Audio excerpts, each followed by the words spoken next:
Le journal Sidiki Dambélé.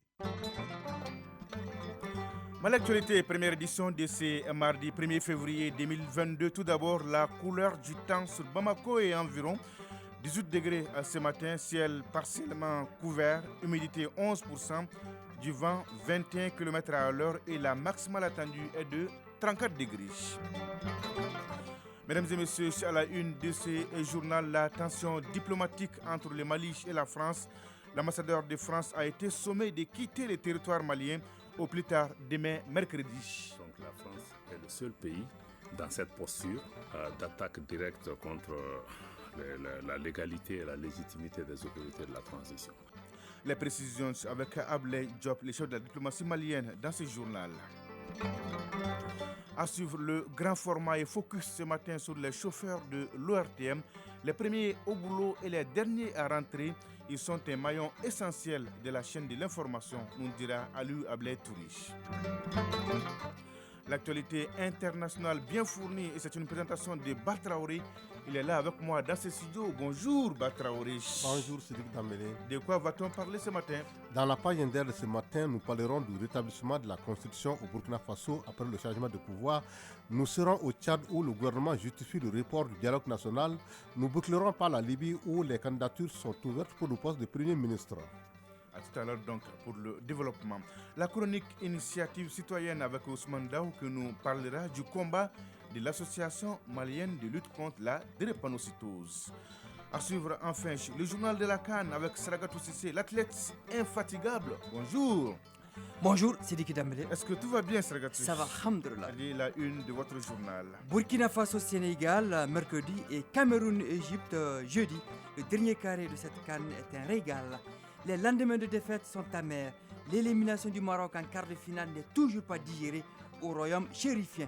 Vous saurez tout sur la secousse dans la tanière des lions. Et comme tous les mardis, la rubrique insolite du jour vous sera fournie. Et voilà pour le sommaire. Les jingles, juste 2-3 secondes et on se retrouve. Une fois de plus, bonjour et bienvenue. La LIMAMA, la Ligue des imams du Mali, soutient les autorités de la transition. Elle l'a fait savoir hier au cours d'une audience avec le Premier ministre Dr Choguel Kokala Maïga. 2 points essentiels ont été évoqués par le Premier ministre au cours de cette audience. Demande de bénédiction et de soutien pour le Mali. Nyanya Loutraouri a suivi la rencontre, son reportage. Un proverbe persan dit que nul royaume n'est stable si le bout de l'épée ne le soutient. Au Mali, le bout de l'épée, c'est bien son peuple, sur qui s'appuient fortement les pouvoirs en place pour dépasser cette zone de turbulence que traverse le Mali. C'est à cœur ouvert que le Premier ministre a échangé avec les religieux. Choguel Kokala Maïga de passer au peigne fait les ambitions des autorités actuelles dans la conduite des affaires publiques et surtout insister sur le soutien des religieux. Choguel Kokala Maïga, Premier ministre. J'ai rencontré l'IMAMA parce que c'est l'une des plus anciennes organisations qui réunit l'ensemble des imams. Je leur ai demandé au nom du président de la transition de faire des bénédictions pour que le travail que nous sommes en train de faire puisse réussir. Le gouvernement réfléchit, élabore les stratégies pour sortir de la crise. Mais ce travail ne peut réussir sans 2 conditions indispensables. La première, c'est le soutien massif du peuple malien dans toutes ses composantes. La deuxième condition, c'est les bénédictions de nos anciens, de nos imams, de nos évêques, de nos prêtres. L'actualité s'est invitée à votre débat par rapport au communiqué et vous avez entendu ce qu'ils ont dit. Cela vous réconforte, monsieur le Premier ministre? Le président de la transition nous dit toujours que le centre de gravité dans notre combat, c'est le peuple. Chaque acte que nous posons, nous mesurons d'abord son impact auprès de notre peuple. J'ai été heureux aujourd'hui d'entendre que tous les actes que le gouvernement vient de poser ces derniers moments, notamment le dernier auquel vous faites allusion, est fortement soutenu par notre peuple. Cheikh Tidjane Aïdara, secrétaire administratif adjoint l'IMAMA. Nous sommes fiers de faire partie d'un pays dont les chefs sont capables de prendre de telles décisions.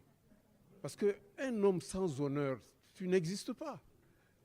Ces propos-là, ces décisions ont rétabli notre honneur. sur lequel des gens ont prétendu marcher. On ne marche pas sur notre honneur. La délégation a fait part de la tenue prochaine de son congrès, auquel elle compte sur la participation du Premier ministre. Nous restons à la primature. Donc, nous sommes en service des Maliens et il faut que les Maliens croient en leurs dirigeants pour la réussite de la transition. Ces propos sont du Premier ministre Dr Choguel Kokala Maïga. C'était au cours d'un conseil de cabinet restreint hier après-midi à la primature. Parmi les points inscrits à l'ordre du jour de cette réunion, la mise en œuvre du plan de riposte contre la décision de la CEDEAO de mettre le Mali sous embargo. Alors, question posée à M. le Premier ministre. Quelles sont les mesures de riposte que vous comptez appliquer dans un bref délai? Parmi les mesures de riposte, il y en a qui sont à court terme que nous avons commencé à mettre en œuvre. Il s'agit de saisir les juridictions compétentes de l'UEMOA, de la CEDEAO et au niveau africain et extra-africain pour annuler purement et simplement les décisions illégales et illégitimes qui ont été prises à l'issue du sommet de la CEDEAO du 9 janvier 2022. Le deuxième point de l'ordre du jour de ce conseil portait essentiellement sur des mesures politiques. Il s'agit, à l'issue de la mission du président de la Commission de l'Union africaine, que nous avons salué, de renouer le dialogue avec nos frères de la CEDEAO. J'avais l'habitude de dire que ce qui s'est passé entre la CEDEAO et le Mali, c'est une brouille entre les membres d'une famille et nous espérons que cette brouille est passagère. Nous avons donc mis en place nos deux équipes de négociation, l'équipe politique et l'équipe technique, toutes les deux conduites par des ministres du gouvernement, qui vont être élargies à nos frères algériens, mauritaniens, sierra-léonais, nigériens, l'Union africaine, la CEDEAO et d'autres organisations sœurs. Et vous avez aussi l'équipe. Dr Choguel Kokala Maïgache au micro de Awama Kamara. Vous le savez déjà, la coopération entre la France et le Mali est très tendue ces derniers temps. Dernier acte, le gouvernement a décidé d'expulser l'ambassadeur de France au Mali, Joël Meyer. Le diplomate français a donc 12 heures pour quitter le territoire malien. Une décision qui fait suite aux propos hostiles du ministre français des Affaires étrangères à l'égard des autorités de la transition, selon un communiqué du gouvernement.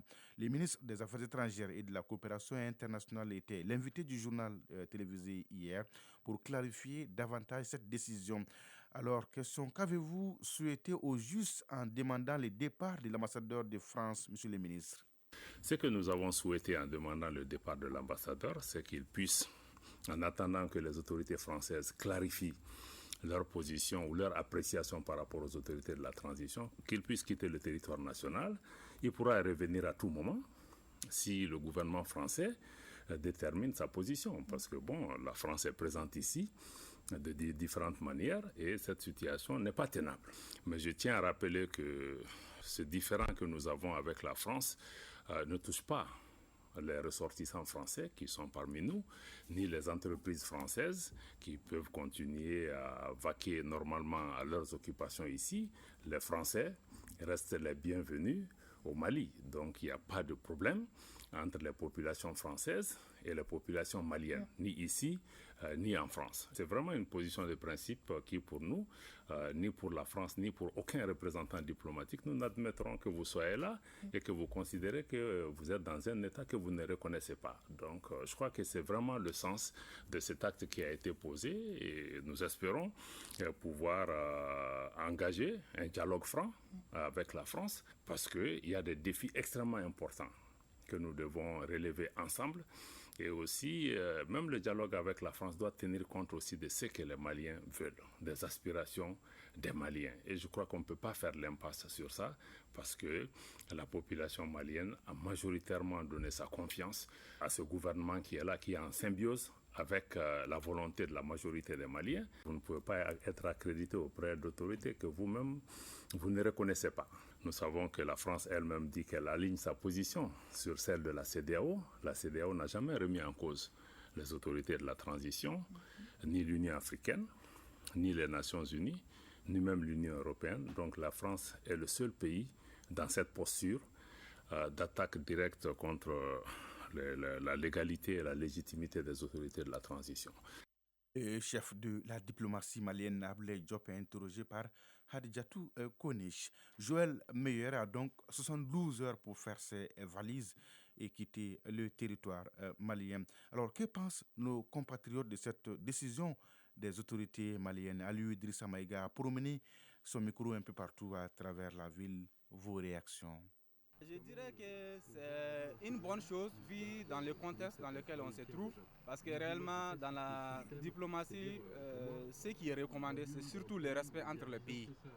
Mais malheureusement, ce que nous on constate est que la France, dans tout ce dit à la télé et dans les médias, il ne fait que manquer de respect pour notre autorité de la transition. Moi, je trouve la décision vraiment, c'est la bienvenue surtout. Parce qu'il est temps pour nous, les pays africains, de se faire respecter par les autres pays, surtout les pays européens. Le gouvernement même a tardé de prendre cette décision. Une très bonne décision, salutaire. Je pense que tout le peuple malien s'est réjoui de cela. Et il était grand temps que le gouvernement malien s'assume, puisque la France n'arrête pas de provoquer. La ministre des Armées françaises n'arrête pas de provoquer le Mali. Et la diplomatie malienne a recadré plusieurs fois la France, mais la France n'arrête pas.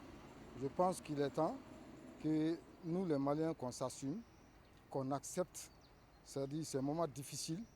Les autorités maliennes ont commencé à prendre la situation à bras le corps. Cette situation, elle mérite aussi d'être soutenue par toute l'Afrique. Comme Assimi avait dit à un moment donné, si j'échoue, c'est la jeunesse malienne qui va échouer. Mais je vois maintenant que la situation est en train de prendre une grande ampleur. C'est toute l'Afrique qui est remise en cause maintenant. Voilà ce qu'on pouvait dire ce matin sur cette brouille diplomatique entre le Mali et la France. Mais l'actualité, 7h12. Sur l'autre plan, bientôt, la polyclinique Mohamed VI, située à Sébenikoro, sera ouverte aux malades, surtout aux tout petits. Elle a été dotée d'une adduction d'eau potable, seule infrastructure qui manquait avant l'inauguration. D'une capacité de 100 mètres cubes, la réalisation de l'infrastructure a coûté 55 millions de francs CFA au département en charge de l'eau. Les ministres des Mines, de l'Énergie et de l'eau, accompagnés de ses collègues en charge de la santé et de la promotion de la femme, étaient sur place hier. Visite suivie par Drissa Kone. Bâtie sur une superficie de 7270 mètres carrés, la clinique périnatale Mohamed VI a coûté 9,9 milliards de francs CFA. Elle est le fruit de la coopération Maroc-Mali. Remise à l'État malien en 2020, la clinique avec ses plateaux techniques de dernière génération est restée non fonctionnelle pour faute d'adduction d'eau adéquate pouvant alimenter les appareils sanitaires. Ibrahima Guindo, directeur de la distribution à la Somagep SA. On a évalué en fait les besoins en eau de l'hôpital qui étaient estimés dans l'ordre de 26 mètres cubes par jour. Et donc cette bâche qui fait 100 mètres cubes va pouvoir assurer les besoins pour au minimum 3 jours. Lamine Sédou Traoré, ministre des Mines, de l'Énergie et de l'eau. Cet ouvrage a coûté près de 55 millions de francs CFA et pensez même que un joyau aussi appréciable que cette œuvre qu'on vient de visiter a été bloquée pendant quelques années parce que simplement il n'y avait pas de l'eau, ça fait beaucoup de peine. Les ministres en charge de la santé et de la promotion de la femme se réjouissent de la promptitude de leurs collègues des mines, de l'énergie et de l'eau. Wadidje Foune Koulibaly, ministre de la promotion de la femme, de l'enfant et de la famille. J'ai été surprise de voir que cette clinique est dotée de blocs opératoires d'urgence, d'une capacité d'hébergement aussi de 74 lits, de beaucoup de choses, des scanners, imagerie, des salles de consultation d'une capacité très élevée qui peut répondre à tout ce que la femme malienne cherche au côté sanitaire. Djeminatou Sangaré, ministre de la Santé et du Développement social. Aujourd'hui, alhamdoulilah, l'eau est là, nous avons de l'eau pour travailler. Maintenant, la phase après l'eau, c'est la formation du personnel qui va commencer très prochainement et c'est au terme de cette formation que l'hôpital pourra être ouvert aux patients parce que les équipements que nous avons sont des équipements de dernière génération et il faut former le personnel à son utilisation correcte. Déjà, plus de 70 agents relevant de la santé sont affectés à la clinique périnatale Mohamed VI de Bamako. Ils vont recevoir une mise à niveau à l'usage des équipements certifiés performants. Le grand format de ces journaux, allez, on ne va pas chercher loin ce matin. Il y a de la décoration à la maison de la radio. Ils ont de la passion pour le volant et les véhicules restent leur outil de travail. Il s'agit des chauffeurs de l'ORTM. En général, ils retiennent moins l'attention. Pourtant, ils jouent un rôle prépondérant dans le développement d'une entreprise. À l'ORTM, les chauffeurs constituent un maillon important de la chaîne de l'information du public au quotidien. Ils sont les premiers au boulot et les derniers à rentrer. Focus ce matin donc sur ces passionnés du volant et de la conduite dans ces dossiers signés Aliou Ablay Touré. Allô? Diallo. Oui? Ça va non? Ça va, alhamdoulilah. Salmata Daou. Ouais, Salmata Daou, ça c'est ici dans le chrono au quartier du fleuve. Quoi? Ensuite, Ousmane Diakité. Et après? Ousmane Diakité. Ousmane Diakité, oui. Top départ d'une longue journée de travail pour le parc auto de l'ORTM. Grand détail, habillé d'un complet bleu, non loin de son petit écran, bic à la main, chronogramme journalier devant lui, Mahamadou Diallo est le chef de la section du parc auto de l'ORTM. Il assure une grande responsabilité dans la couverture médiatique. En tant que chef de chauffeur, surtout par rapport quand même au chrono journalier, moi mon devoir c'est de transporter les équipes de reportage sur le lieu des reportages en temps réel, sans retard, sans défaillance. Pour Mahamadou Diallo, le métier de chauffeur est en quelque sorte un héritage familial. En décidant de s'y engager, il marche tout simplement sur les traces de son père. Ça, c'est depuis à bas âge.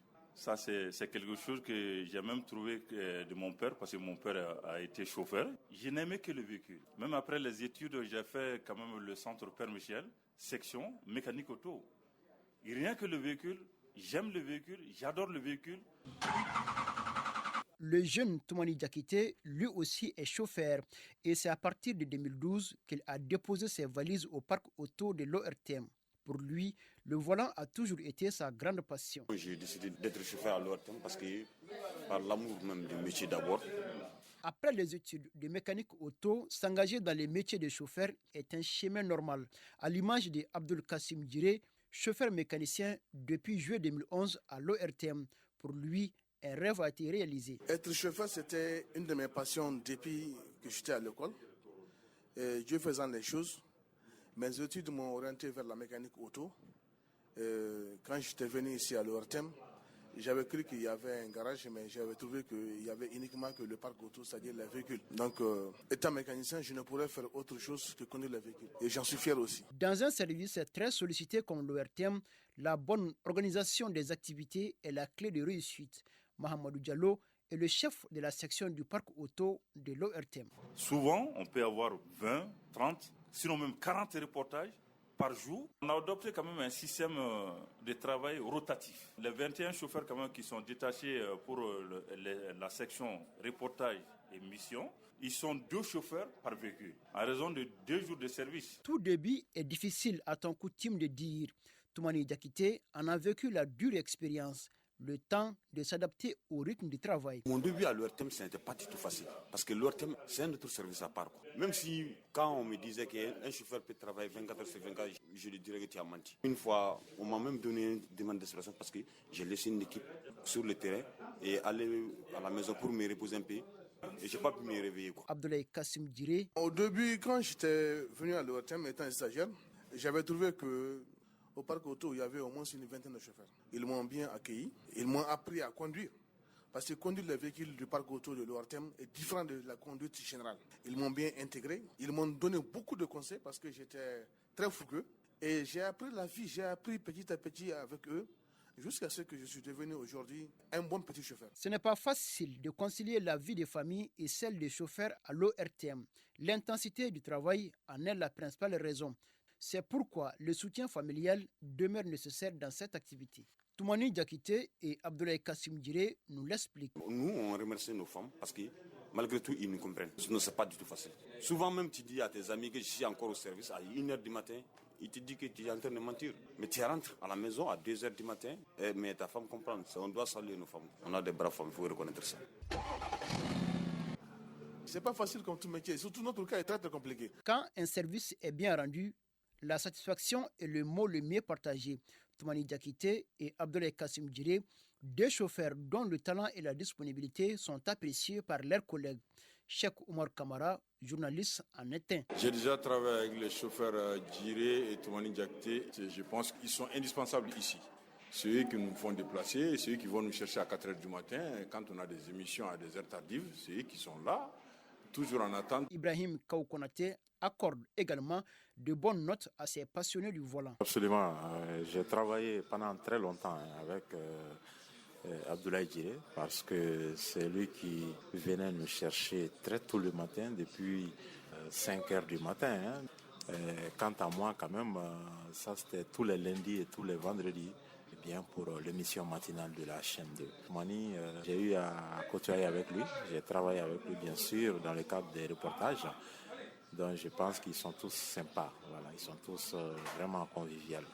Ces chauffeurs, comme beaucoup d'autres, sont très fiers d'exercer ce métier de l'ombre. Une fierté d'autant plus légitime car sans eux, les reportages et autres productions radiophoniques ou télévisuelles deviennent irréalisables. Ouais, pas facile d'être chauffeur ici à l'ORTM. Bravo. Félicitations au parc auto. Mali Actualité, 7h21. L'actualité internationale avec Batraouri dans quelques instants. Bonjour Batraouri. Bonjour Cédric Dambélé. On se retrouve juste après le jingle. Allez, partons au Burkina Faso. Le nouveau pouvoir rétablit la constitution. Oui, une semaine après avoir été suspendue, la constitution de 1991 est rétablie au Burkina Faso. Le MPSR, l'entité créée par les militaires, devient l'organe central de définition et d'orientation de la politique sécuritaire, économique, sociale, de développement et de la restauration de l'intégrité territoriale. C'est le MPSR qui assure la continuité de l'État et la gestion des affaires. Il est composé d'un président, de deux vice-présidents, d'un coordonnateur et des commissions. Le chef du MPSR, le lieutenant-colonel Paul-Henri Sandao Damiba, devient ainsi officiellement chef de l'État et des armées. Au Tchad, des autorités justifient les reports du dialogue national. Après le report du dialogue national inclusif au 10 mai 2022 au lieu du 15 février prochain, le gouvernement tchadien a voulu expliquer à ses partenaires qu'il essaie de bien faire les choses et voudrait compter sur eux. Le ministre tchadien des Affaires étrangères a tenu à expliquer de vive voix au corps diplomatique les raisons du report du dialogue national inclusif. Ce report n'a pour seul objectif que la réussite du pré-dialogue et la participation de façon concertée de tous les acteurs concernés au dialogue national inclusif, a précisé le chef de la diplomatie tchadienne.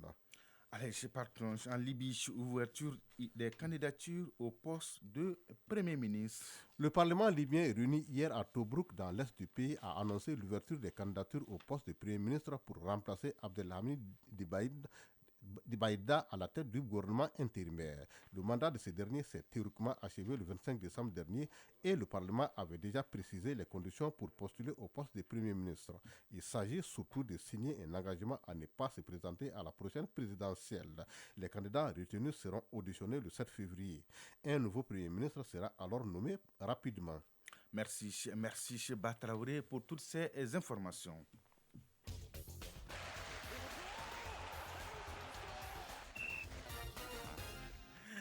Allez, pas les sports. D'abord, la chronique initiative citoyenne. Et ensuite, on retrouvera Sragatou Sissé. Bonjour Sragatou. Bonjour, Cédric Dambélé. On se retrouve tout à l'heure, juste après la chronique initiative citoyenne. Créée il y a une trentaine d'années, l'association malienne de lutte contre la drépanocytose informe, éduque les publics et les drépanocytaires sur la maladie pour mieux la faire connaître à travers le Mali.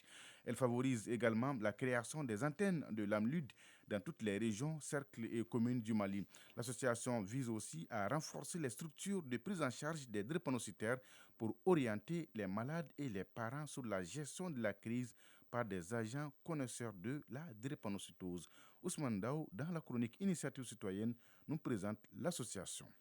L'Association malienne de lutte contre la drépanocytose, AMLUD, a été créée en 1990 par les personnes affectées par cette maladie et a pour but de diffuser de larges informations sur la drépanocytose qui demeure peu connue. Au Mali, les dernières études du ministère de la Santé signalent que 12 à 17% de la population ont une forme non expressive de la drépanocytose et qu'environ 1 à 3% des enfants à Bamako, Kay, Sikasso et Koulikoro naissent avec une forme grave de la maladie. Les pratiques coutumières comme les mariages consanguins sont à la base de la hausse du taux de prévalence de la maladie dans notre pays. Traoré Fanta Koulibaly, secrétaire général de l'Association malienne de lutte contre la drépanocytose. La drépanocytose est une maladie qui est très très répandue de nos jours au Mali. Toutes les régions sont touchées, mais à des degrés différents. C'est une maladie héréditaire, une maladie qui est transmise à l'enfant par les deux parents, le père et la maman. Les zones ou les régions qui pratiquent beaucoup le mariage consanguin ont un taux très très très élevé de la drépanocytose. Notamment la région de Caille, la région de Mopti sont les plus touchées et ensuite il y a Sigasso, Ségou qui suit après. C'est pourquoi l'AMLUD s'est fixé pour mission de mener un combat sans relâche pour valoriser la vie des malades drépanocytaires avec un accès aux soins, la réinsertion des malades, le tout basé sur l'information. Faire sortir la maladie de l'ombre pour que toute la population malienne puisse savoir ce que c'est que la drépanocytose. Car au Mali, on a une confusion terrible entre la drépanocytose et le rhumatisme. Le rhumatisme, ça s'appelle en Bambara Koloti. Et comme la drépanocytose aussi, il y a des douleurs atroces au niveau des os, alors que la drépanocytose en Bambara, c'est Joliti Bana.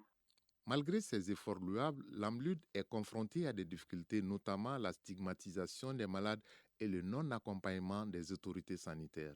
Comme pour toute association au Mali, c'est le manque de ressources. Nous souffrons beaucoup de ce manque de l'accompagnement du ministère. Par rapport à d'autres pays, le Burkina bénéficie de l'accompagnement du ministère de la Santé, l'association, et aussi le Sénégal accompagne l'association de lutte contre la drépanocytose.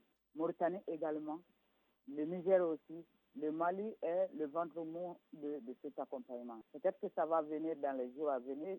Quant au côté social, nous souffrons beaucoup de stéréotypes car les drépanocytaires sont considérés comme des personnes étant tout le temps malades, donc nous sommes marginalisés. Au-delà des difficultés, elle a des acquis dans la lutte contre la maladie avec aussi des objectifs à court et moyen terme. Traoré Fanta Koulibaly, secrétaire général de l'Association malienne de lutte contre la drépanocytose. Le centre de prise en charge déjà dont nous bénéficions, c'est un NATI. Nous avons 2 minibus qu'on a pu avoir pour le transport des malades.